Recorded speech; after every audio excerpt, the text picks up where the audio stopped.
तो नारद मुनि जी युधिष्ठिर महाराज को बता रहे थे कि एक चेस्ट वुमन क्या होती है। चेस्ट मतलब जो पति के प्रति लॉयल होती है, कि एक ही पति, बाकी कोई क्रॉस फ्रेंडशिप करनी नहीं है। तो उसके कुछ क्वालिटीज बता रहे थे। कल बताया कि चेस्ट वुमन ने ग्रीडी नहीं होना चाहिए। अब देखा जाए तो वुमन ने भी ग्रीडी नहीं होना चाहिए, मैन ने भी ग्रीडी नहीं होना चाहिए, बच्चों ने भी ग्रीडी नहीं होना चाहिए। वो तो षड्रिपु में आता है ना, काम क्रोध लोभ मोह मद मत्सर। तो ये सारी चीजें नॉर्मली किसी भी living being, human being, at least मनुष्य योनि में नहीं होनी चाहिए। लेकिन स्पेसिफिकली लेडीज को एम्फोसाइज करके इसलिए बोला गया है क्योंकि लेडीज के हाथ में बहुत पावर होती है। अगर घर की गृहिणी कुछ बोलती है तो नेचुरली घर के पुरुष को उसकी इच्छा पूरी करने का मन करता है। अगर माँ बेटे को कुछ बोलती है तो बेटे को माँ की इच्छा पूरी करने का मन करता है। तो ये नेचुरली एक पावर होती है उनके अंदर, जिससे कि घर वाले भी उनकी इच्छा पूरी करने के लिए तत्पर रहते हैं। सो ग्रीडी होने का मतलब हुआ कि आप खुद ग्रीडी हो गए और फिर पूरे फैमिली को ग्रीड में लगा दिया। तो because women are powerful and they have natural influence in the family, एक नेचुरल इन्फ्लुएंशियल पर्सनालिटी होती है उनकी। तो इसलिए उनको बोला गया है कि आप ग्रीडीनेस मत करो, जितना घर में है उसमें संतुष्टि में जीवन बिताओ। अब सारे संत महात्मा देखा जाए तो ये सारे गुण आपको संत बनाते हैं। संतों के पास ऑलरेडी ये गुण होते हैं, अगर स्त्री के पास ये गुण आ गए तो इसका मतलब हम कम हो रहे हैं क्या किसी से, पुरुषों से? नहीं, हम संत बन रहे हैं, हम भगवान के ज्यादा पास के ऐसे एक डिवोटी बन रहे हैं। जैसे बहुत सारे महान महान संत ऋषि महात्मा हो गए हैं, वैसे हम संत बन जाते हैं ऐसे गुणों की वजह से। तो ये वाले गुण जो है हमें आध्यात्मिकता में बहुत आगे लेके जाते हैं स्त्रियों को।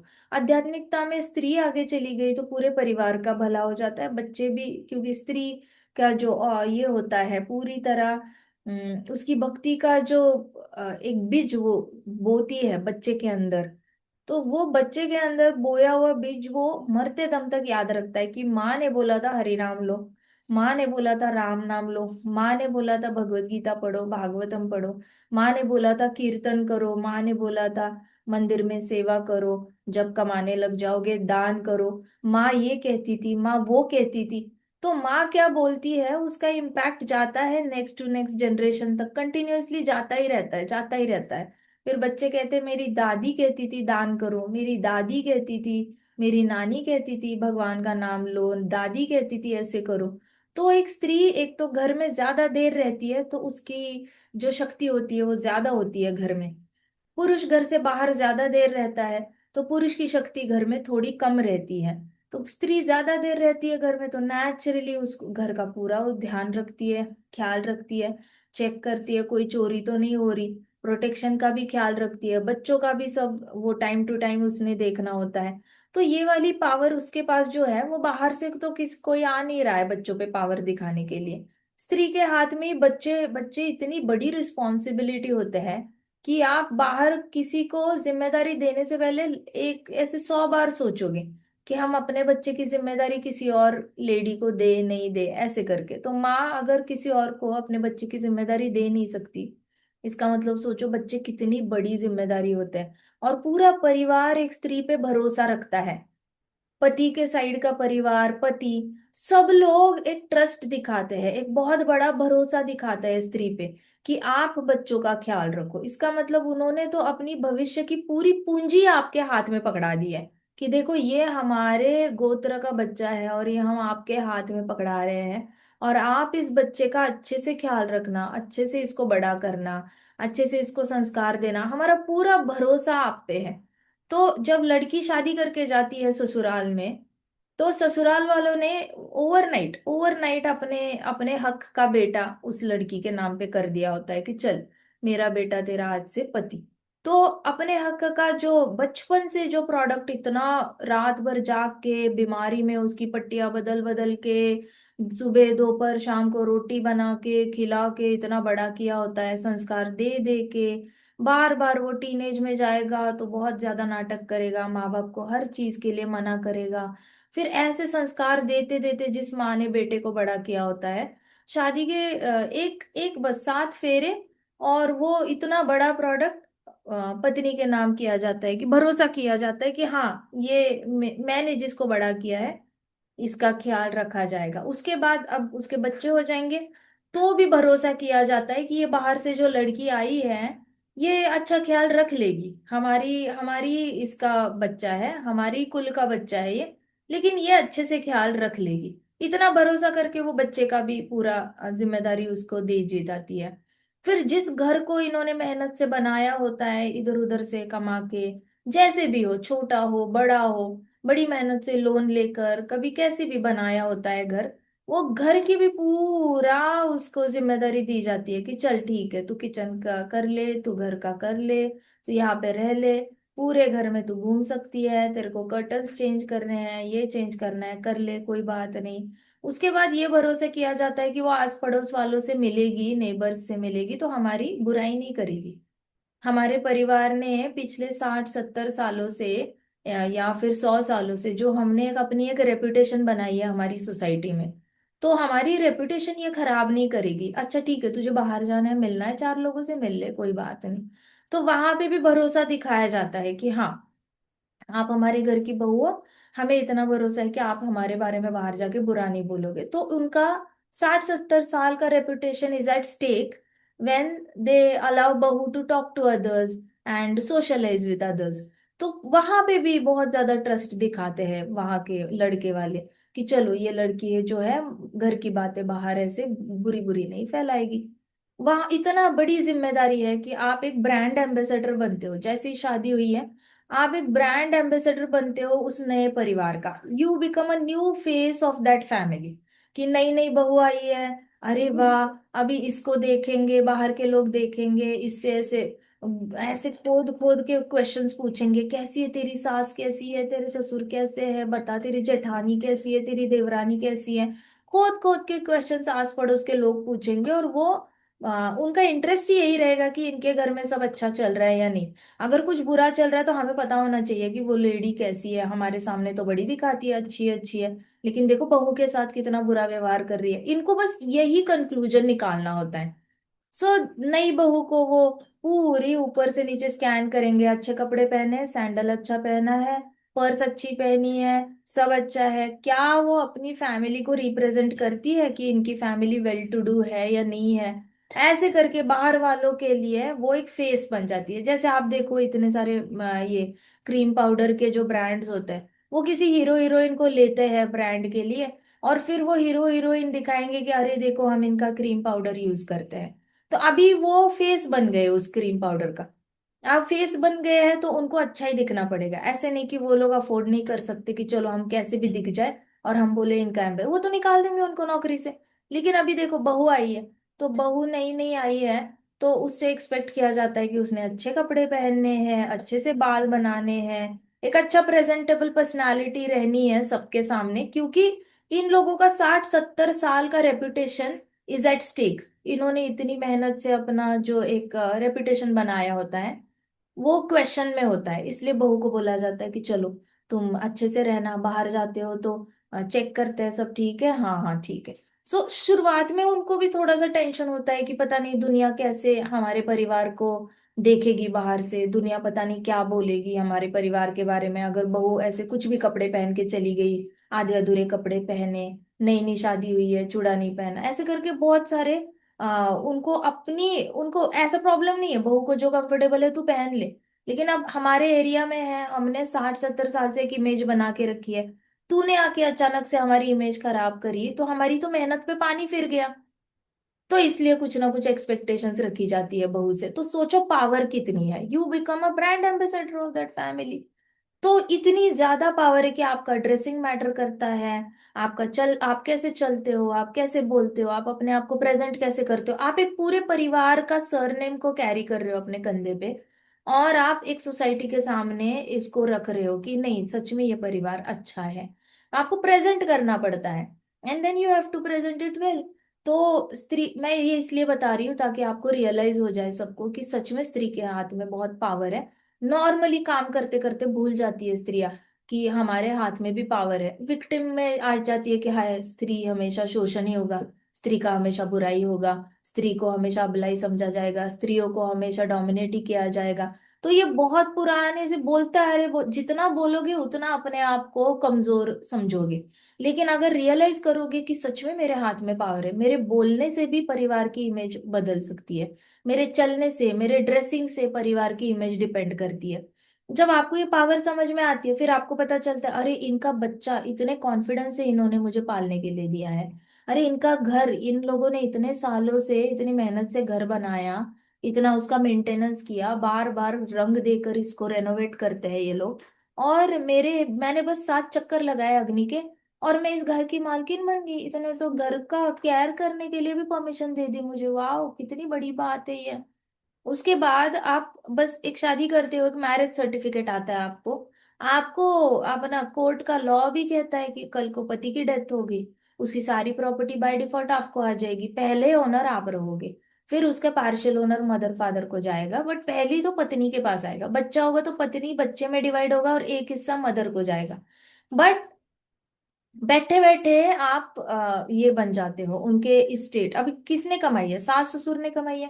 तो हो सकता है ससुर के पेरेंट्स ने भी कुछ छोड़ के गए हो, सास ससुर का कुछ हो, उसके बाद आपके हस्बैंड का कुछ हो, तो शादी करते ही आपके पास उनके पुरखों की जायदाद में आपका हिस्सा आ जाता है। गलती से भी हस्बैंड की डेथ होगी तो वहां पे जो भी उनका प्रॉपर्टी बिकेगा उसमें से हस्बैंड की जगह का जो हिस्सा है वो आपको आएगा, वाइफ को आएगा पहले, और फिर बच्चों को जाएगा। तो सोचो कितना बड़ा ट्रस्ट दिखाते हैं ये लोग। एंड देन आपको रियलाइज होना चाहिए कि हाँ दिया तो है भगवान ने, बहुत दिया है, भले ही मेरे हाथ में पति कैश नहीं दे रहा है, हो सकता है उसको स्पेंड करना पसंद हो, उसको शॉपिंग करना पसंद हो, उसको आपके लिए खरीदना पसंद हो सकता है उसको बाहर जाके ग्रोसरी शॉपिंग करना पसंद हो सकता है उसको चाहिए कि मैं ही तुम्हारे लिए साड़ी खरीद के लाऊं, मैं ही सब्जी खरीद के लाऊं, हो सकता है उसका नेचर है जहाँ पे उसको शॉपिंग करना पसंद है।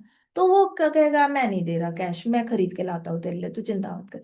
भले उसने हाथ में कैश नहीं पकड़ाई, भले कोई प्रॉपर्टी आपके नाम पे घर है लेकिन घर में आधा हिस्सा आधा पे नाम आपका नहीं डाला है, लेकिन बाय डिफॉल्ट लीगली वो आपके पास ही आना है। अगर सास ससुर के आप चले जाते हैं, सास ससुर, उनका हिस्सा हस्बैंड को जाएगा, हस्बैंड का हिस्सा आपके पास ही आना है। कहाँ जाना है? कहीं नहीं जा रहा, सब आपके पास ही आना है। सो आप ऑलरेडी शादी करके देखा जाए तो 2 जनरेशन्स की मालकिन बन जाता है। अब आपका बेटा कल को कुछ कमाएगा, बेटा भले दे ना दे, हमें कुछ चाहिए नहीं बेटे से, तू अपना कमा ले, तू अपना संसार चला ले, हम अपना देख लेंगे। इतनी भी मॉडर्न थिंकिंग होगी, अच्छी थिंकिंग है, कोई प्रॉब्लम नहीं है उसमें। लेकिन अगर बेटा है तो उन्होंने बेटा दिया है मरते दम तक, अग्नि देने वाला बेटा आपके पास है, चिता को अग्नि देने के लिए उन्हीं का गोत्र का बच्चा आपको अग्नि दे रहा है।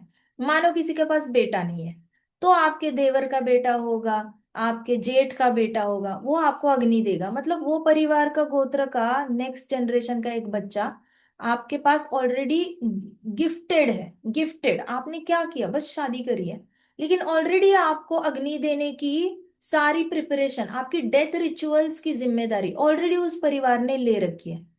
So it is such a big gift, आपको एंड तक सिक्योरिटी मिलती है।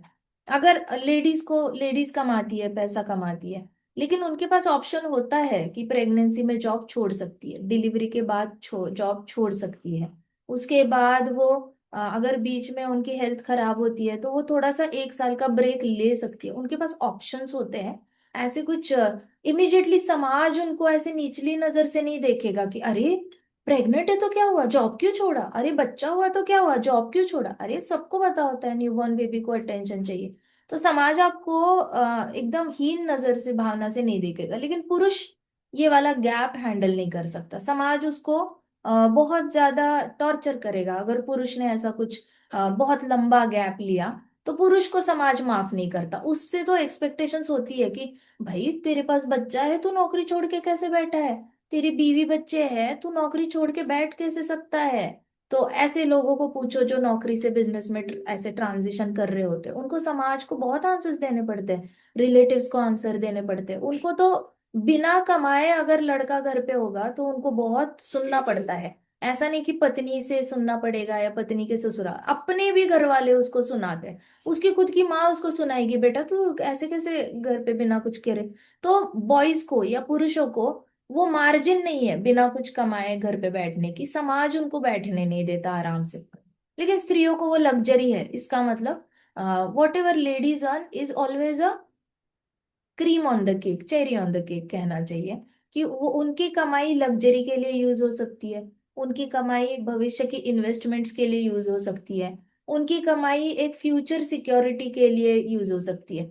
लेकिन बेस जो है, घर का खर्चा जो बेस होता है, खाने पीने का खर्चा हो गया, बच्चों के स्कूलिंग का खर्चा हो गया, घर का रेनोवेशन का, प्लम्बर का खर्चा निकल गया, इलेक्ट्रिसिटी का बिल हो गया, जो मेन मेन बिल्स होते हैं जिससे घर चलता है, कि कल को अगर वाइफ ने कमाई छोड़ भी दी, तो जो फाउंडेशन का खर्चा होता है ना, वो पुरुष को करना ही पड़ता है, बिकॉज इट फॉल्स अंडर इस कैटेगरी की। अच्छा, उसने ही जिम्मेदारी उठानी है, प्रोवाइड करना और प्रोटेक्ट करना उसकी जिम्मेदारी है। तो basic bread on the table जो कहते हैं कि हाँ, who brings bread on the table, तो लीडर ऑफ द फैमिली, पुरुष लाता है ब्रेड ऑन द टेबल। अच्छा, स्त्री कमा रही है आजकल, तो क्या, she will be handling all the over and above expenses. आपको एक नई प्रॉपर्टी लेनी है, आपको नया कोई फ्लैट लेना है, आपको नई कार लेने का, हस्बैंड ले सकता है कार, लेकिन उसको ले वो अफोर्ड कर सकता है 6 से 10 लाख की। लेकिन वाइफ कमा रही है, ज्यादा कमा रही है, तो वाइफ को चाहिए कि मुझे 17 लाख की कार चाहिए। तो ठीक है, हस्बैंड बोलेगा ठीक है, तू थोड़ा सा पिच इन कर ले, मैं भी पिच इन करता हूँ, हम 17 लाख की कार ले लेते हैं, दोनों का कहीं पे लोन एडजस्ट कर लेंगे। तो ऐसे टीम वर्क में डिसीजंस हो सकते हैं, बट ओवर एंड अबाउ देखा जाए तो लग्जरी के खर्चे, फिर आपको अगर म्यूचुअल फंड में पैसे डालने हैं, भविष्य के किसी लॉन्ग टर्म इन्वेस्टमेंट्स करने हैं, कहीं कहीं short term investment, emergency fund बना के रखना है कि चलो हस्बैंड की नौकरी चली गई, तो 6 महीने तक हमारे पास पैसा इतना होना चाहिए जिससे कि हमारा घर चल चल जाए बिना टेंशन के। उस 6 महीने हस्बैंड वापस नई नौकरी ढूंढ लेगा। लेकिन हर महीने का खर्चा कितना होता है, अगर 60,000 होता है, तो 60,000 मल्टीप्लाइड बाई 6, इतना, इतने पैसे आपके इमरजेंसी फंड में होने चाहिए, एफडी में करके रखे हुए होने चाहिए आपके अकाउंट में, एक फिक्स डिपॉजिट लिक्विड वाली ऐसे होनी चाहिए, लिक्विड अमाउंट में, कि आपको जब भी इमरजेंसी फंड चाहिए वो वहां से आप निकाल लो। लेकिन उसके ऊपर के अभी जो खर्चे होते हैं, तो उसके ऊपर के जैसे आपके लग्जरी खर्चे हो गए, मैंने बोला आपको ऑलरेडी, स्त्री को लगा कि मुझे एक साड़ी नहीं चाहिए, मुझे 2 साड़ी खरीदनी है, मुझे 3 ड्रेसेस नहीं चाहिए, मुझे 4 चाहिए, मुझे मेकअप का इतना ज्यादा सामान चाहिए, मुझे घर में अच्छी क्रॉकरी चाहिए, मुझे घर में अच्छे कर्टन्स चाहिए, मुझे सोफा एक स्पेसिफिक तरीके का ही चाहिए। तो स्त्री का जो, जैसे यहाँ पे कहते हैं house hold duties, house hold duties में डेकोर आता है, कि घर का फ्रैग्रेंस अच्छा रखना, घर का लुक्स अच्छे रखने, और घर को हमेशा प्रसन्न रखना, अलग अलग तरीके से प्रसन्न रखना। जैसे कभी कभी लेडीज फेंग शुई के कुछ ट्राई करती है मेथड्स, जिससे कि घर में फ्रेशनेस रहे।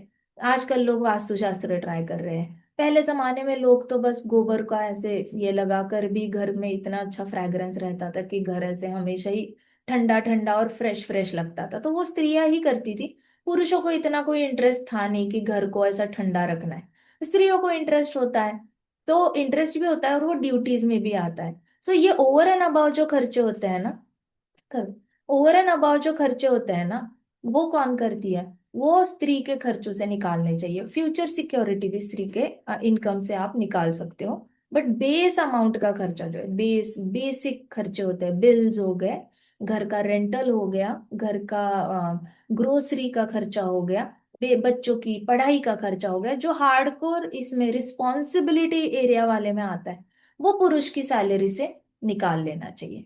ठीक है। तो इस तरीके से, अभी मैं ये सब क्यों कर रही थी, क्योंकि स्त्री को जब अपनी पावर पता नहीं होती ना, तो वो डिराइव करती है पावर अपनी कमाई से। ठीक है। अब जो हाउसवाइफ है वो बोलेगी, हाय हमारे पास कोई पावर ही नहीं है, मैं कमाती नहीं ना इसलिए मेरी इज्जत नहीं करते। कमाने वाली बोलेगी, मैं कमाती हूँ ना, इसलिए ये लोगों को दिखता है और ये मांगते रहते हैं मुझे। दोनों विक्टिम में चले जाएंगे, हाय हाय हाय बोलते रह जाएंगे। तो ये दोनों चीजें नहीं करनी है, आप अपनी पावर को पहचानो। आपको भगवान शादी करते ही बहुत सिक्योरिटी दे रहे, फाइनेंशियल सिक्योरिटी दे रहे, सोशल सिक्योरिटी दे रहे, समाज में आपको कोई गलत नजर से देख नहीं रहा है। आपका सिंदूर देख के, बिंदी देख के, मंगलसूत्र देख कर, चूड़ियां देख कर, जो भी आप पहनते हो, वो देख कर ही समाज को पता चलता है कि अरे ये शादीशुदा है, इसको गलत नजर से नहीं देखना चाहिए। तो एटलीस्ट मतलब अगर शादीशुदा नहीं हो, तो 10 लोग गलत नजर से देखने वाले हैं, शादी के बाद हो सकता है एक ही गलत नजर से बट रेशो काफी कम आ जाता है। ऐसा नहीं बोलूंगी मैं, एकदम नलीफाई हो सकता है, दुनिया खराब है, कलयुग में बड़ी बड़ी सिटीज में बड़े बड़े प्रॉब्लम्स है, लेकिन मेट्रो सिटीज में, लेकिन ऐसे शादीशुदा हो तो वो वॉल्यूम बहुत कम हो जाता है, बहुत कम लोग आपको गलत नजर से देखते हैं। इसका मतलब क्या, सोशल सिक्योरिटी। इसलिए माँ बाप कहते हैं लड़की की शादी करा दो, लड़की की शादी करा दो, एक बार लड़की की शादी हो गई तो टेंशन मुक्त हो जाएंगे। क्यों कहते हैं? क्योंकि लड़की बड़ी होने के बाद ही सोशल सिक्योरिटी उसकी क्वेश्चन में आ जाती है, बहुत सारे लोगों की नजर में आ जाती है, और सबको लगता है क्या ये इमोशनली अवेलेबल है क्या, ये हमारे साथ घूमेगी क्या, हमारे साथ फिरेगी क्या, मेरे साथ कॉफी पे चलेगी, कॉफी डेट पे चलेगी क्या।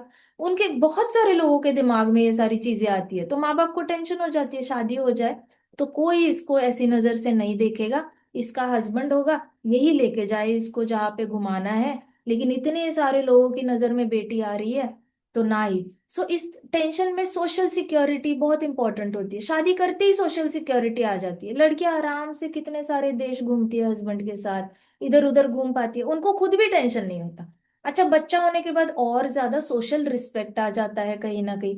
लोगों को लगता है अरे वाह, चलो इनकी ये माँ है, ये पत्नी है, अब तो और भी चांसेस कम कि लोग आपको गलत नजर से देखेंगे। तो पहली तो होगी फिनेंशियल सिक्योरिटी, मरते दम तक घर में किसी की भी डेथ होगी तो भी आपको सब कुछ मिल ही रहा है। ना ही डेथ हो तो अच्छा है, डेथ नहीं होती तो कांस्टेंट इनकम आता ही रहेगा। लेकिन अगर हो भी गई तो भी आपको बल्क कुछ ना कुछ मिलता ही है। सो वहां पे फिनेंशियल सिक्योरिटी, दूसरी सोशल सिक्योरिटी, तीसरी होती है इमोशनल सिक्योरिटी। आपके पास पति होता है तो आप दूसरे पुरुष के बारे में खुद ही नहीं सोचते, तो आपके अंदर सेंस कंट्रोल वैसे ही आ जाता है, आपको इंटरेस्ट ही नहीं आता दूसरे पुरुषों में, आपको अपना पति काफी होता है। मतलब चाहे वो नेगेटिव हो चाहे पॉजिटिव हो, दोनों तरीके से उसने आपकी एनर्जी खाई होती है।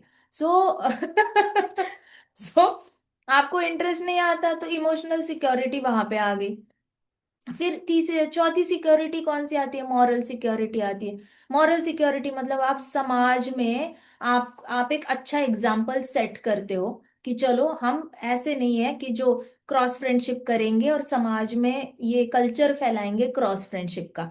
हम समाज को भी अच्छे से, स्त्रियां एक एग्जाम्पल सेट करके देती है कि चलो क्रॉस फ्रेंडशिप गलत होती है। अगर वो खुद नहीं करती तो समाज को भी पता चलता है कि अरे ये गलत है, इसलिए ये लोग करते नहीं है। सो इतनी रिस्पेक्ट बन जाती है लेडी की। ये सारी सिक्योरिटीज, इतनी सारी सिक्योरिटीज, और प्लस डेथ के रिचुअल्स की सिक्योरिटी। मरने के बाद पति जिंदा है तो पति अग्नि देगा, बेटा जिंदा है तो बेटा अग्नि देगा। दोनों भी नहीं है जिंदा, सपोज एक्सीडेंट में पति भी गया, बेटी बेटा भी गया, और आप पे खुद भी चले गए। अगर मान लो ऐसा कुछ भी हुआ तो देवर का बेटा है, जेठ का बेटा है, कुछ नहीं तो ननंद का बेटा, ऐसे करके कजिन भाई बहन होंगे पति के, उनके बेटे हैं सेम गोत्र के, वो आएंगे आपको अग्नि देने के लिए। इतनी डेथ तक का केयर कर चुके हैं ये लोग।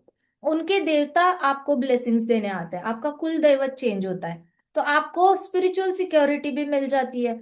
सो इतने सारे ब्लेसिंग्स आपको एक शादी से मिल जाते हैं। सो कभी ऐसे नहीं सोचना कि हाय मैं अबला हूँ, हाय मेरे पास कोई पावर नहीं है, हाय मेरा बुरा हो रहा है, मेरे घर वाले ऐसे ट्रीट कर रहे हैं, वैसे ट्रीट कर रहे हैं। आप कमाते हो ना, कमाना over and above luxury, security, security में आप मतलब जैसे केक होता है, केक के ऊपर क्रीम होती है, तो you are the cream of the cake if you are earning money, ठीक है। बट बेसिक केक तो हस्बैंड का। अभी हस्बैंड मान लो 10 रुपए कमा रहा है और आप 20 रुपए कमा रहे हो, तो आप घर के खर्चे 10 रुपए में ही फिट करो। 10 रुपए से ऊपर मत जाओ। हस्बैंड की जितनी सैलरी है उसी में कम में अपने खर्चे थोड़े से कम करो, आउटिंग कम करो, हो सकता है जो भी है। 10 रुपए में अगर आपकी अपेक्षा है कि मैं महीने में 10 टाइम्स बाहर जाके खाऊं, तो कम करो, 6 टाइम्स ही चले जाओ बाहर खाना खाने के लिए। अगर आपको लगता है कि मुझे एवरी क्वार्टर वेकेशन पे जाना है, या 6 महीने बाद घूमने जाना है, या 3 महीने बाद घूमने जाना है, सो उसमें आप ओवर एंड अबाउ अपना थोड़ा सा कंट्रीब्यूट करो। बट हस्बैंड के पैसे में घर चलाना संतुष्टि से सीखो। ये संतुष्टि का फॉर्मूला है। मैं ये सब कुछ इसलिए नहीं बता रही कि मैं आपके अंदर कॉन्फिडेंस बिल्ड, ऐसा कोई मेरा इंटेंशन नहीं है। मेरा इंटेंशन इतना ही है कि B satisfied in all situations. ये सारी चीजें याद रखनी है। सुबह सुबह कृष्णा को पेज पे लिखना है, thank you Krishna for giving me husband, thank you Krishna for giving me in laws, thank you Krishna for giving me children, thank you Krishna for giving me house, thank you Krishna for giving me money in my bank account, thank you Krishna for giving me job, thank you Krishna for giving me all the security that comes through husband, ये सारी चीजें आपने लिख कर संतुष्ट रहना है। एक सिक्योर रहो कि मरते दम तक मैं सिक्योर हूँ, मेरी शादी हुई है और मैं सिक्योर हूँ। ये आपको अंदर से ही आपको ये करना होगा, ठीक है। You have to feel that, because ladies के लिए नारद मुनि जी क्या कहते हैं, she should be satisfied in all situations. अभी इधर उधर जो ऊपर नीचे घर में झगड़े वगड़े होते हैं, उसका पगड़ा थोड़ा सा हल्का ही रहेगा देखा जाए तो, और बाकी इतनी सारी चीजें जो शादी के साथ आपको मिली है, उसका पगड़ा हैवी रहेगा। मान लो कुछ भी नहीं मिलता शादी के बाद, अभी सपोज आपको बहुत ज्यादा डाउरी मिल गई शादी में, और आपके पेरेंट्स ने बहुत सारे गिफ्ट्स करे, पेरेंट्स का प्यार होता है बेटी पे, तो कार ये ले, कार भी ले ले, फ्रिज भी ले ले, बेड भी ले ले, ड्रेसिंग टेबल भी ले ले, बर्तन भी ले ले, अब कूलर भी ले ले, एसी भी ले ले, और तुझे क्या चाहिए बता, तेरे लिए एक नया घर भी दे देते हैं। तो घर भी दे देते हैं माँ बाप, अब ये माँ बाप का प्यार होता है। कोई ऐसे ससुराल वाले आजकल तो मुझे नहीं लगता कोई मांग मांग के लेता है, कोई ऐसे नहीं बोलता कि दे दो नहीं तो आपकी बेटी को पेट्रोल से जला देंगे। वो गया टाइम, मतलब काफी पुराना टाइम हो गया। अभी तो इस जमाने में 30 साल, पिछले 10 साल में तो ये डाउरी केसेस बहुत ही कम हो गए, it is like close to negligible. 2% पे आ गया है देखा जाए तो, पहले तो ऑलमोस्ट इट वॉज लाइक 58% पे था एटीज में, लेकिन अभी 2% पे आ गया है। तो हमारा इंडिया कितना अच्छा हो गया है सोचो। अभी इसके बाद अगर डाउरी आ गई, तो फिर उसमें भी ये नहीं सोचना है कि ये मेरा पैसा है, ये मेरा पैसा है। सबसे पहले प्रभुपाद कहते हैं कि घर में जितना भी पैसा आता है, वो पैसा कहाँ से आता है, लक्ष्मी थ्रू आता है। मतलब it is not that you are earning the money, आपको एज अ वेसल यूज किया जा रहा है, आपको एज अ पाइप यूज किया जा रहा है, और ताकि घर में लक्ष्मी एंटर करे। इसलिए कहते हैं विवाह होने के बाद, हाय लड़की लक्ष्मी, हमारे घर में लक्ष्मी आई है, हमारे घर में लक्ष्मी आई है। शादी होती है तो सारे बेटे की माएं कहती है हमारे घर में लक्ष्मी आई है, लक्ष्मी आई है। वो इतनी खुश क्यों होती है, क्योंकि उनको पता होता है नई लड़की आती है ना, उसके पाव में लक्ष्मी होती है। क्यों? बिकॉज भगवान उनको एज अ वेसल यूज करते हैं घर में पैसा लाने के लिए या बरकत लाने के लिए। बेटा ऑटोमेटिकली सीरियस हो जाता है, और अच्छा जॉब ले लेता है, और अच्छा कमाने लगता है, उसको जिम्मेदारी महसूस होती है, पत्नी आ गई है, बच्चा आ गया है, चलो मैं और अच्छा से कमा लेता हूँ। सो ये सारी चीजें उनके आती है, तो नेचुरली वो एक वेसल बन के आती है। अब मॉडर्न जमाना हो गया है, लड़कियां भी कमाने लग गई है, तो लड़के लड़कों को लगता है अच्छा चलो कंट्रीब्यूशन हो रहा है, तो वो पहले जितना टेंशन लेते थे ज्यादा कमाना है ज्यादा, अभी आजकल लड़के इतना टेंशन नहीं लेते, क्योंकि एक टीम वर्क हो जाता है। लेकिन पहले जमाने में बहुत टेंशन लिया जाता था। लेकिन प्रभुपाद कहते कि कभी ये नहीं सोचना चाहिए कि मैं कमा रहा हूँ या मैं कमा रही हूँ, because money comes through you, it is not coming by you, है ना। लक्ष्मी जो भी आ रही है, आप उसके ओनर नहीं हो, आप उसके केयर टेकर होते हो। घर की लक्ष्मी जो होती है, गृहिणी जो होती है, वो घर की तिजोरी की चाबी अगर उसके पास है, तो वो केयर टेकर है उसकी। वो पैसा उसका कभी था ही नहीं, वो पैसा कहीं और से आया, किसी और का था, उधर आया, अब हमारे पास आया है, वो जाएगा। आटा खरीदोगे, चावल खरीदोगे, वो जाएगा किसी और के पास। तो वो आपके थ्रू आ रहा है और आपके थ्रू ही जा रहा है, it is just coming and going, coming and going. So you are just a caretaker, कहीं से भी आप उसके मास्टर नहीं हो पैसे के। तो घर में जो पैसा आता है, चाहे वो पति लाए चाहे वो पत्नी लाए, it has to be considered कि हम उसके केयर टेकर है।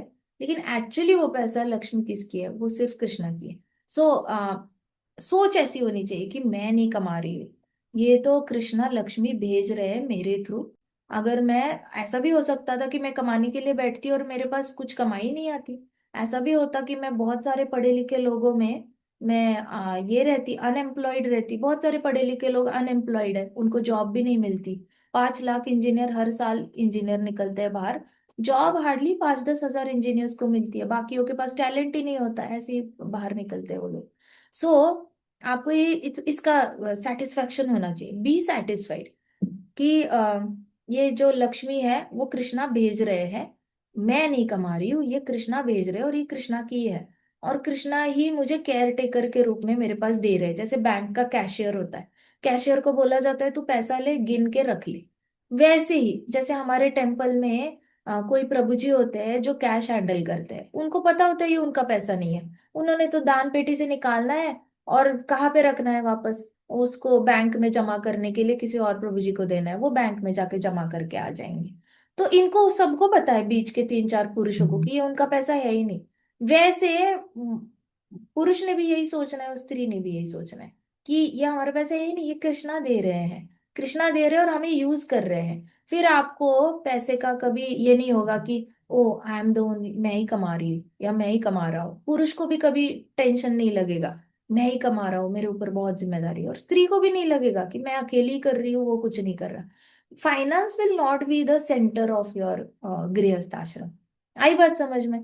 गृहस्थ आश्रम करने के लिए कोऑपरेशन की जरूरत होती है, कंपटीशन की जरूरत नहीं होती। प्रभुपाद खुद कहते हैं कि गृहस्थ आश्रम मीन्स कोऑपरेशन, उसमें आप टीम वर्क सीखते हो।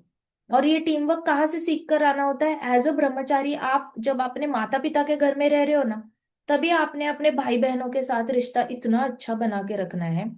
मिलजुल के घर के काम करने हैं, मिलजुल के, झगड़े नहीं करने भाई बहनों के साथ बिल्कुल भी, मतलब बिल्कुल ही, मतलब वो बहुत ही खराब संस्कार है जो झगड़े करते हैं भाई बहन। मतलब आजकल तो बहुत तारीफ की जाती है, अरे ये भाई बहन बहुत आपस में मजे मजे में झगड़ा करते हैं। माए खुद कहती है हमारे घर में तो दोनों एक दूसरे को तकिए से मारते हैं, बाल खींचते हैं, गाली देते हैं, बंदर तू, उल्लू तू, ये वो। And they glorify such culture, but पांडवों ने आपस में कभी झगड़ा नहीं किया था।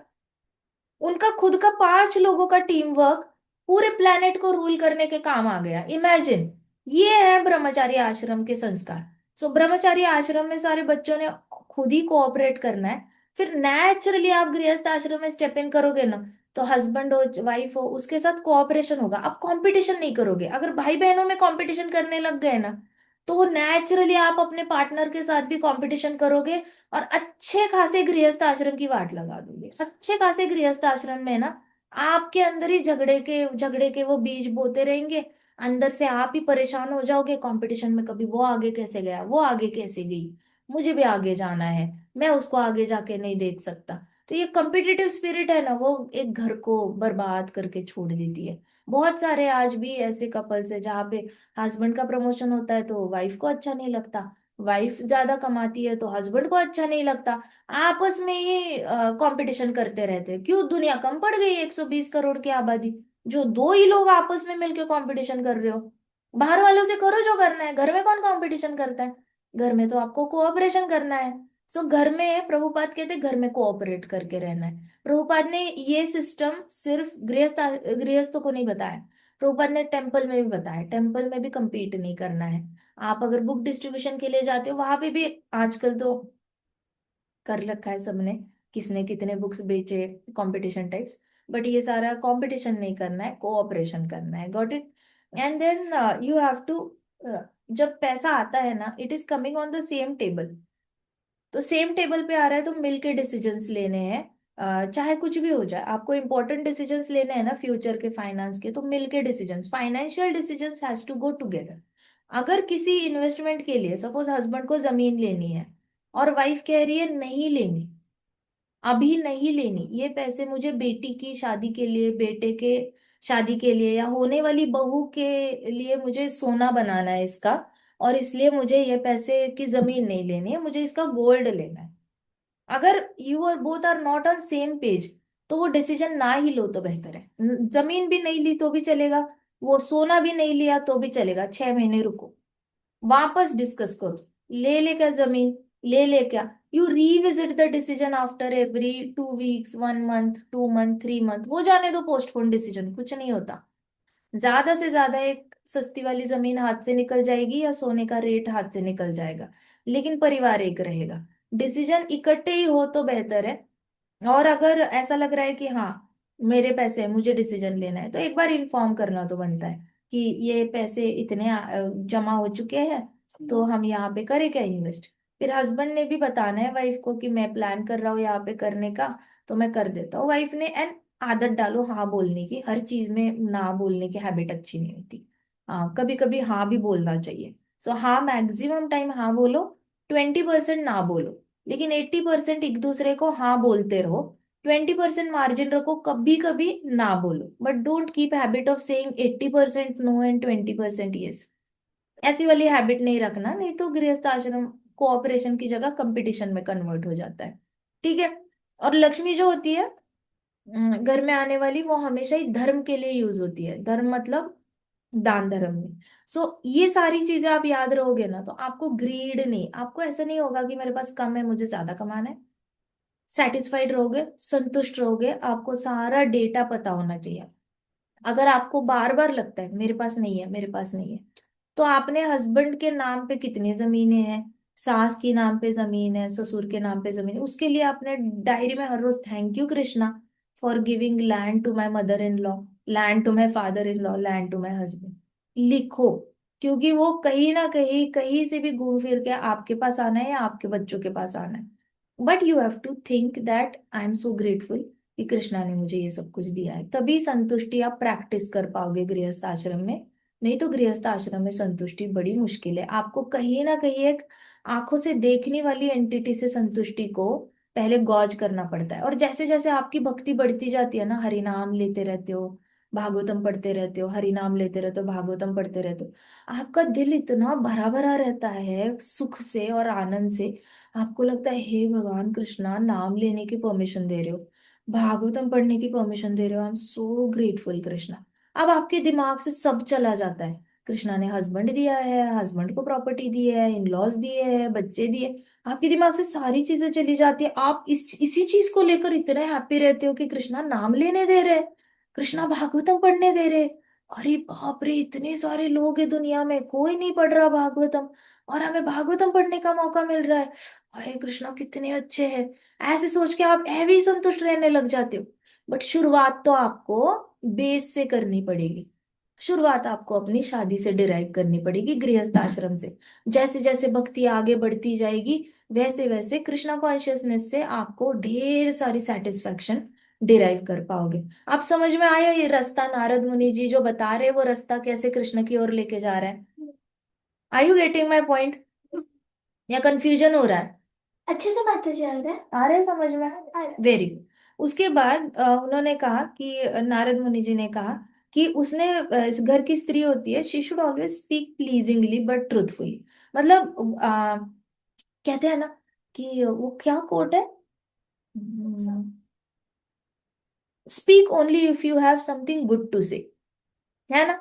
Speak only if you have something good to say, else remain silent. शांत रहो, अगर कुछ अच्छा बोलने के लिए है नहीं ना आपके पास, शांति रहो, बुरा मत बोलो, लेकिन कोशिश कर, ये प्रैक्टिस करना है ये वाली चीज। नारद मुनि जी कहते हैं स्पीक प्लीजिंगली। अब हर बार आपके पास हो सकता है अच्छे वर्ड्स ना हो बोलने के लिए, क्योंकि वो प्रैक्टिस से ही आते हैं, ऐसे तो नहीं आते। आपको पॉजिटिव स्ट्रोक्स कॉन्सेप्ट होती है। पॉजिटिव स्ट्रोक्स मतलब क्या? आपको प्रैक्टिस करना पड़ता है दूसरे को पॉजिटिव स्ट्रोक्स कैसे देने हैं। अब उसमें एक स्पेसिफिक आपको कंटिन्यूअसली बात करते करते ही प्रैक्टिस करना पड़ता है। Oh you are so good, you are so nice, you are this, you are that, ये वो, ये प्रैक्टिस से ही आता है। लेकिन देखा जाए तो नॉर्मल समाज में कोई ये प्रैक्टिस करता नहीं, मन में जो आए मुंहफट बोल दिया। जैसे यहाँ पे बताया था नारद मुनि जी ने, क्षुद्र जो होते हैं वो जो मन में आते हैं वो बोलते हैं, वैश्य शुगर कोट करके बोलते हैं, क्षत्रिय अगेन जो मन में आया वो सीधे बोल देते हैं, ब्राह्मण सब कुछ भगवान रिलेटेड ही बोलते हैं, तो उनकी वाणी वैसी भी मधुर होती है। हर एक का स्वभाव अलग है। अब मान के चलो हमारे स्वभाव में ही बचपन से ही फिट इन होके आया है कि भाई मैं तो स्ट्रेट फॉरवर्ड हूँ, मेरे मन में जो आता है अंदर जो है वही बाहर है, गलत है तो गलत है, आपको बुरा लगे तो आपकी प्रॉब्लम है, मेरी प्रॉब्लम थोड़ी है, मैं तो सच बोलना है मैं सच बोलूंगी। अगर अंदर से ऐसा प्रोग्राम सेट होके आप जन्मे हो, और आपने आसपास भी लोगों को ऐसे ही बिहेव करते हुए देखा है, और किसी ने आपकी तारीफ की होगी, अरे ये बड़ी अच्छी है, ये बड़ी स्ट्रेट फॉरवर्ड है, ये मन में जो आता है वो सीधा बोल देती है, सोचती नहीं है सामने वाले को बुरा लगेगा नहीं लगेगा। अगर किसी ने तारीफ की है तो आपको लगता है मैं अच्छा कर रही हूँ। अगर किसी ने टोका कि देखो ऐसे नहीं बात करते बेटा, थोड़ा सा आपने संभाल के बात, अगर आपको कोई चीज आपको पापा को बोलनी है, लेकिन आप ऐसे एकदम स्ट्रेट फॉरवर्ड होकर पापा को बोलोगे तो पापा को बुरा लग सकता है, तो आप बोलो ही मत। इससे अच्छा speak only if you have something good to say, otherwise don't say it at all.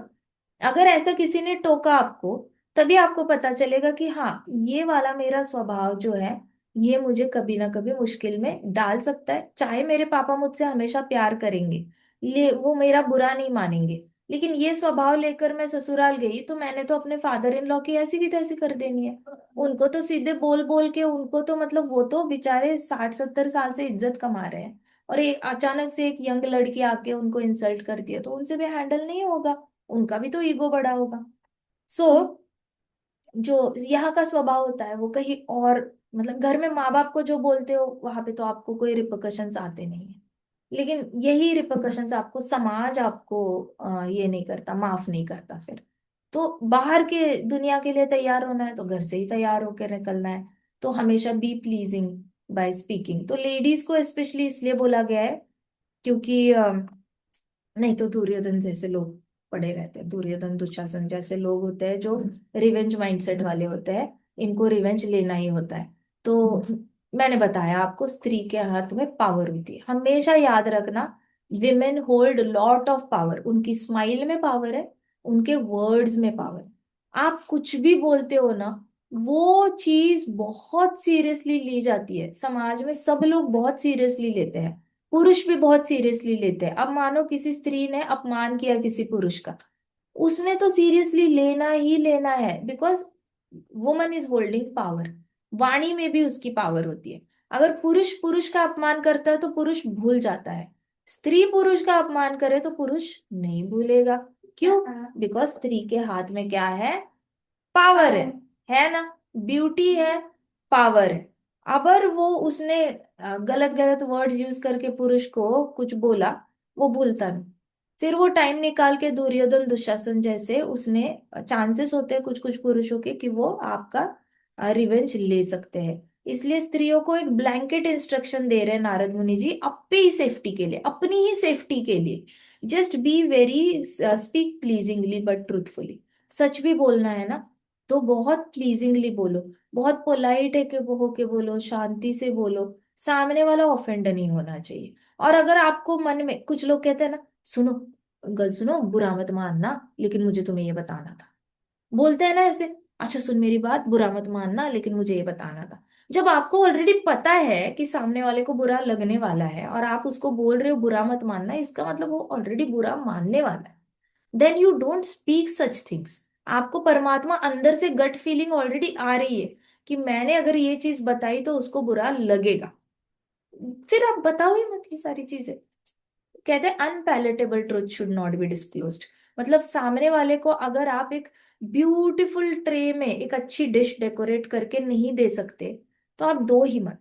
वैसे सच अगर आप अच्छे से डेकोरेट करके नहीं दे सकते तो दो ही मत सच। उस सच से अगर उसका मुंह टेढ़ा होने वाला है, उसको दुख होने वाला है, वो रोने वाला है, उसको गुस्सा आने वाला है, तो ऐसा सच परोसो मत।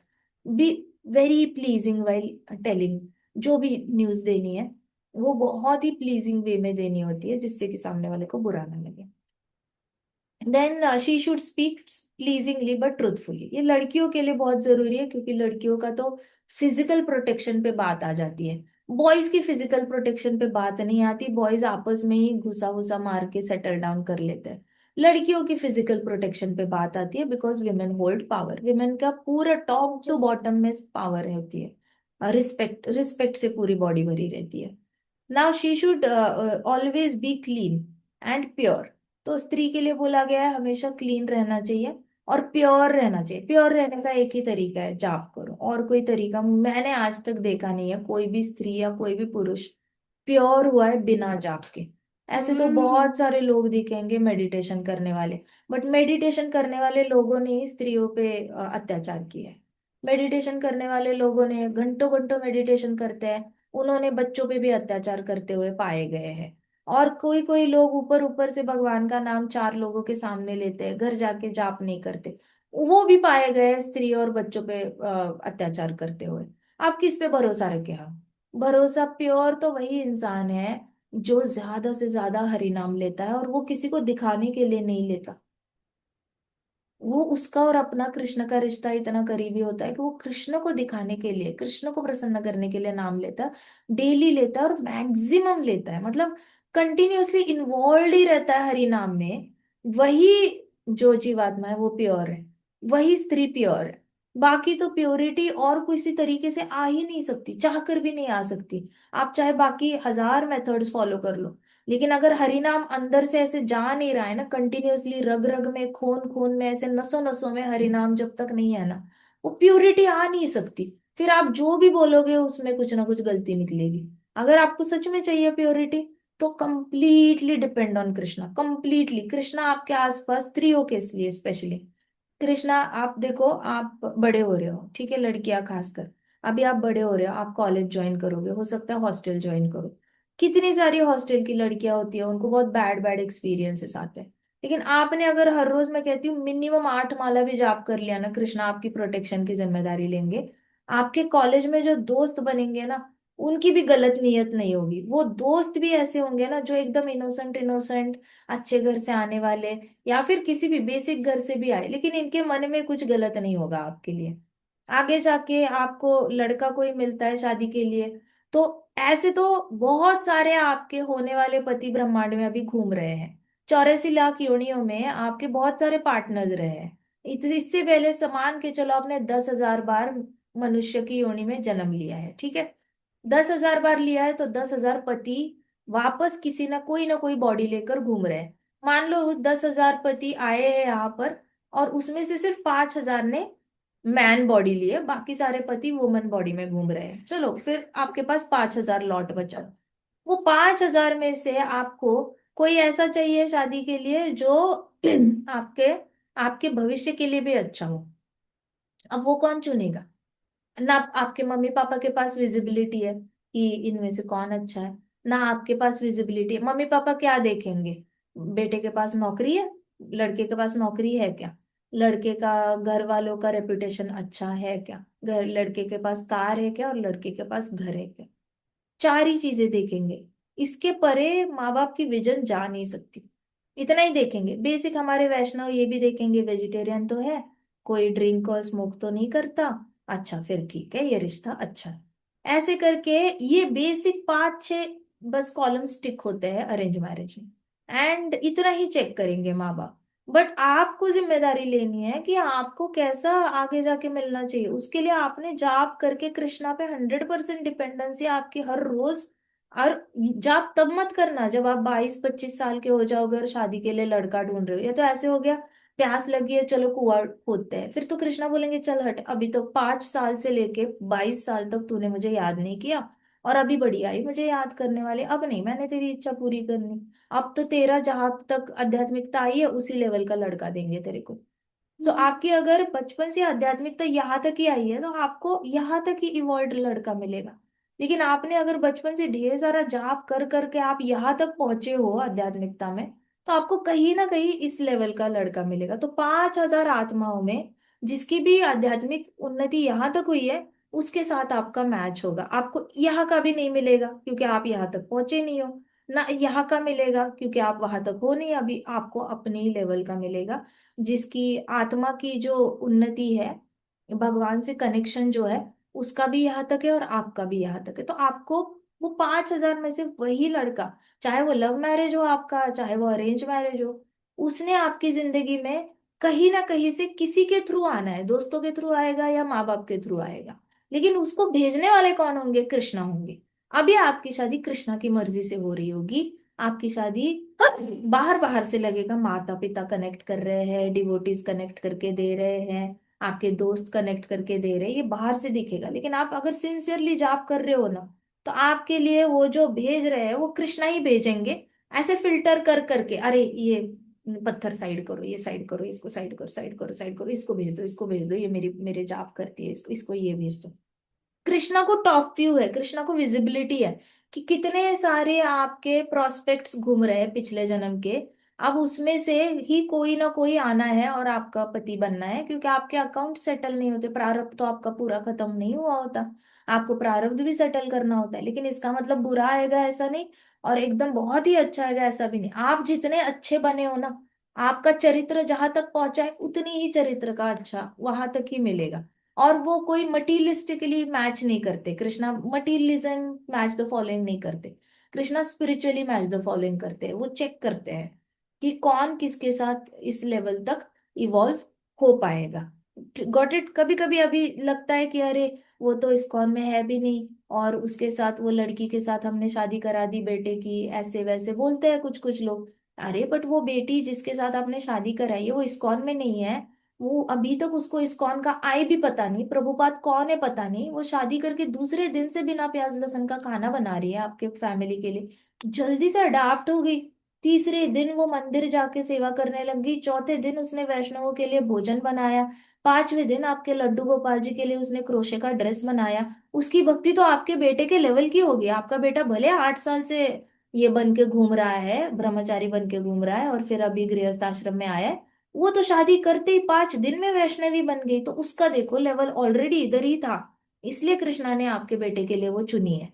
सो ये वाला जो चुनना होता है ना, आपके इवॉल्वमेंट के ऊपर डिपेंड रहता है। And that's why speak pleasingly, truthfully, be clean and pure. जितना आप प्योर रहोगे ना, उतना ज्यादा आपको आगे भी गृहस्थ आश्रम में हेल्प करता है। आपकी प्योरिटी पे डिपेंड करता है किस तरीके का पति मिलेगा बाद में ना। इसलिए मैं कहती हूँ stitch in time saves nine, stitch in time saves nine बोला है ना हमने, हम करते हैं ना ये वाला, याद करते हैं है क्या याद? Stitch in time saves nine है ना। सबसे पहले मतलब better safe than sorry, better safe than nine what बाद मतलब? में जाके रिग्रेट करने से अच्छा है बचपन से ही अच्छे से। अभी गोपियां जो थी वृंदावन में, उन्होंने 4 साल की उम्र से सुबह 4 बजे के ठंडे पानी में खड़े रहकर उन्होंने व्रत करना, इसके लिए अच्छे पति के लिए। और ऐसा नहीं है, आज भी इंडिया में बड़ी छुप छुप के काफी सारी ऐसी सिटीज है, टीयर 2 सिटीज है और टीयर 3 सिटीज है। टीयर 1 सिटीज में ये इतना कॉमन नहीं है। टीयर 2 और टीयर 3, वाराणसी जाओ, हरिद्वार जाओ, काशी जाओ और गया जाओ, वहां पे आज भी ओपनली कल्चर है कि लड़कियां 4 साल की उम्र से बहुत अच्छी अच्छी पूजाएं करती है कि अच्छा पार्टनर मिले। तो मेन थिंग है, मेरा तो इतना कहना है कि इतना सब कुछ हम डेमिगॉड वर्शिप में वगैरह कभी नहीं जाएंगे, लेकिन आप हरि नाम तो ले ही सकते हो ना। आपको हरे कृष्णा महामंत्र जाप मैक्सिमम क्वांटिटी में करने से किसी ने नहीं रोका है। And you can be as pure. अभी ये सिर्फ मैं हस्बैंड के लिए अप्लाई नहीं होता। मैं आपको बताऊंगी, आप जॉब करने जाओगे ना तो भी आपका बॉस आपको गलत नजर से नहीं देखेगा, आपके कलीग्स आपको गलत नजर से नहीं देख, कोई भी गलत इंसान आपकी विसिनिटी में नहीं आएगा। कृष्णा इतना केयर करेंगे। कृष्णा सिर्फ परम पिता नहीं है, वो परम पति भी है। He is a supreme husband of all the living entities, क्योंकि पुरुष भी प्रकृति में आते हैं, स्त्रियां भी प्रकृति में आती है। हमारे अल्टीमेट पति कृष्ण ही है। पति पॉजिटिव होता है, वो अपनी प्रकृति पत्नी को कभी भी गलत इंसान के हाथों में नहीं देगा। कृष्णा आपके लिए आसपास, आप लंदन जाओ, अमेरिका जाओ, आपको जाना है आप अफगानिस्तान चले जाओ, कहीं भी जाओ, you will be well protected by Krishna. ये पावर किसी के हाथ में नहीं है, it is only in Krishna's hands.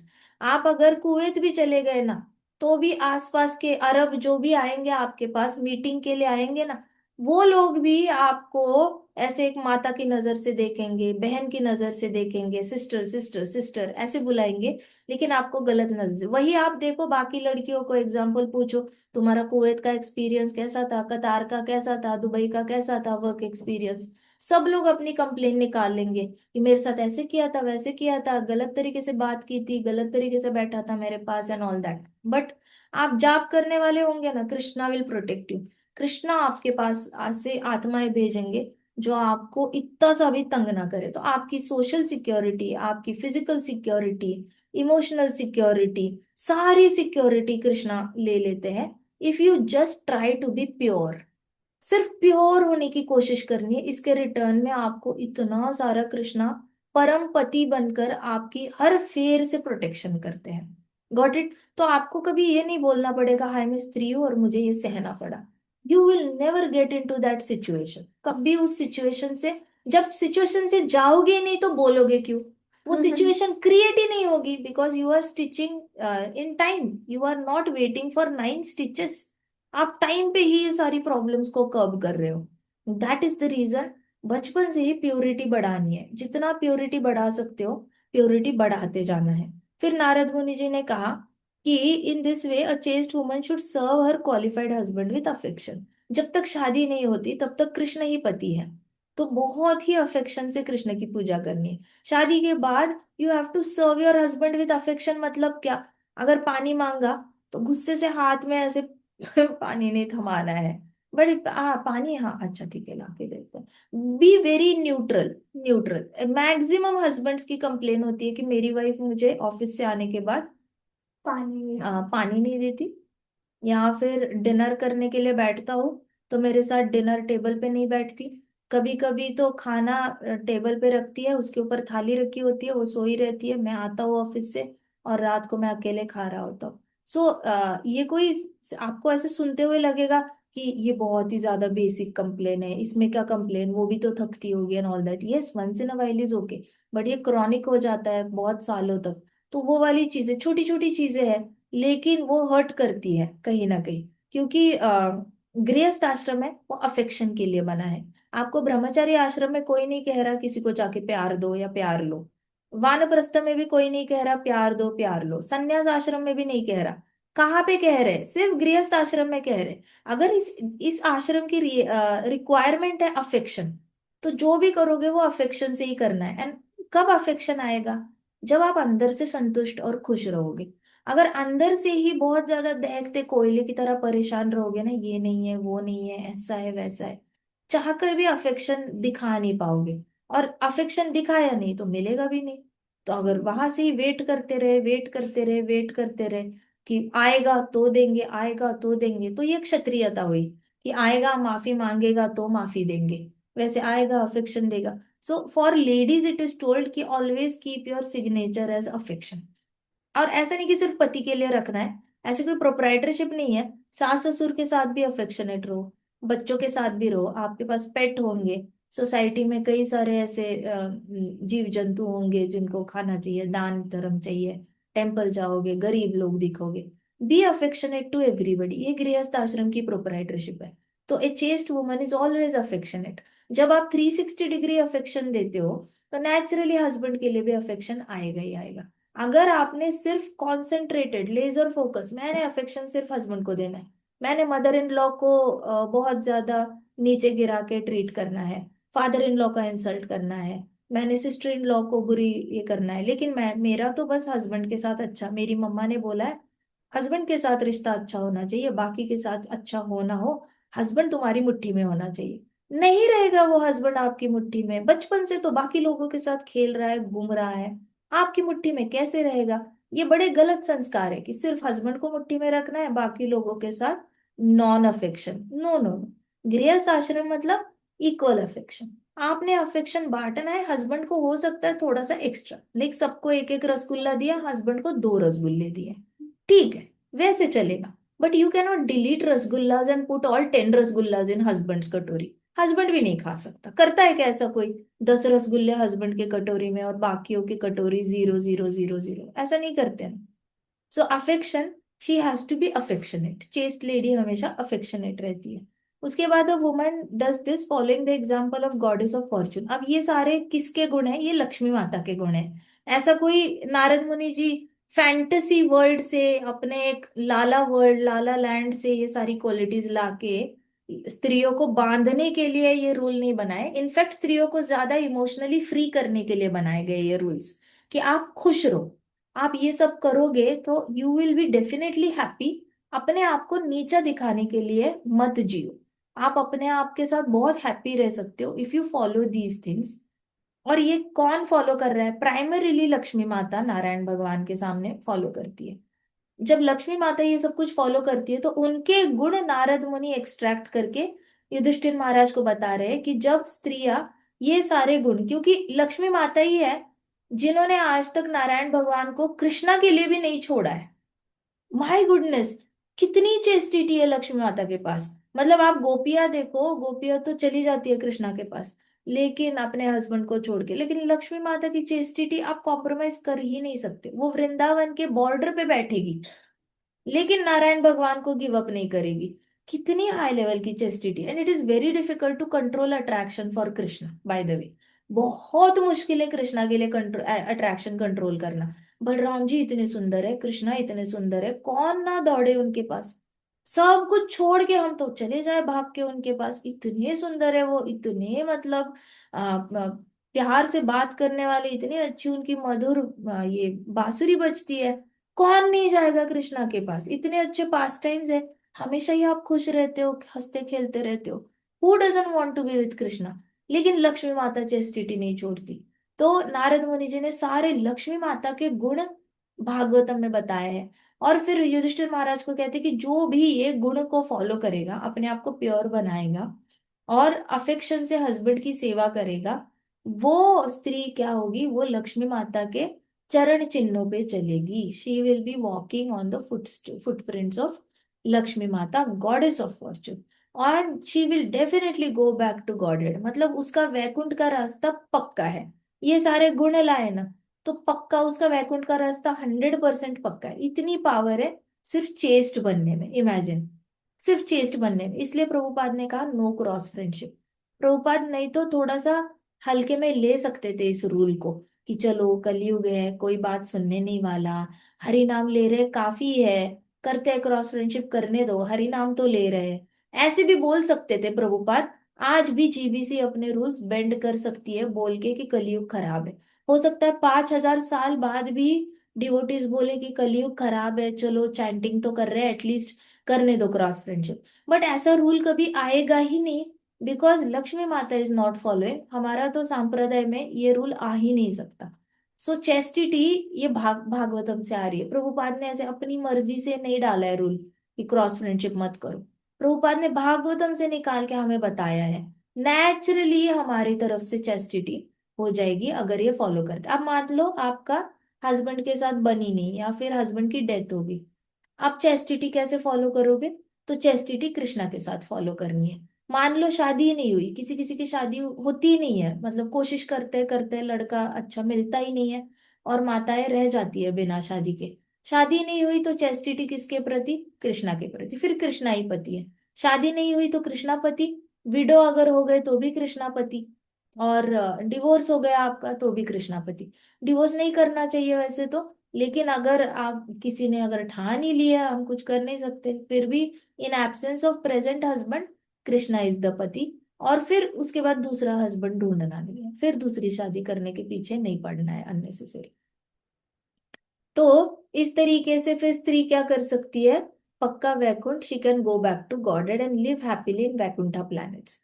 Vaikuntha planet में वो बहुत खुशी खुशी रह सकती है, क्योंकि वैकुंठ में आपके पति एक ही होते हैं, नारायण।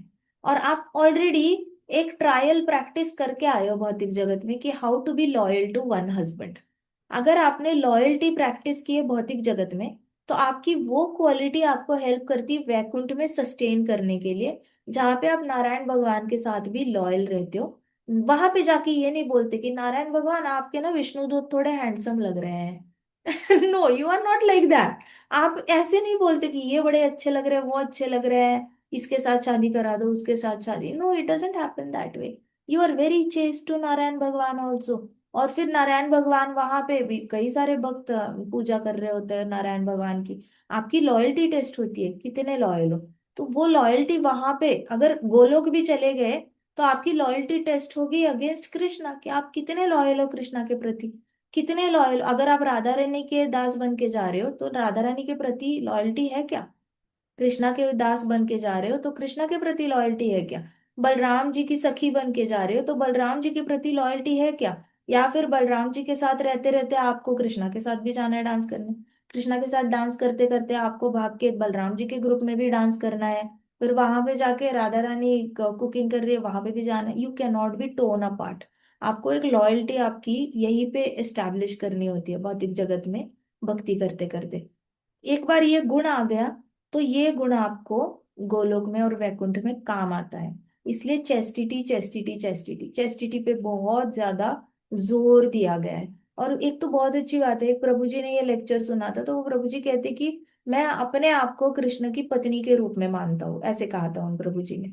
तो कहते कि मैं पहले से ही कृष्ण को अपना पति मानता हूँ, तो मैं अपने वाइफ के प्रति भी इतना लॉयल हूँ, तो मैं ये लॉयल्टी हमेशा ही कृष्ण के प्रति रखूंगा जब मैं गोलोक जाऊंगा। उन्होंने ऐसे बोला था। अब उन्होंने क्या बोला था, what ever it is, but फिर उन्होंने ऐसे बोला था, तो वो चैस्टिटी यहाँ पे प्रैक्टिस कर रहे थे अपनी वाइफ पे।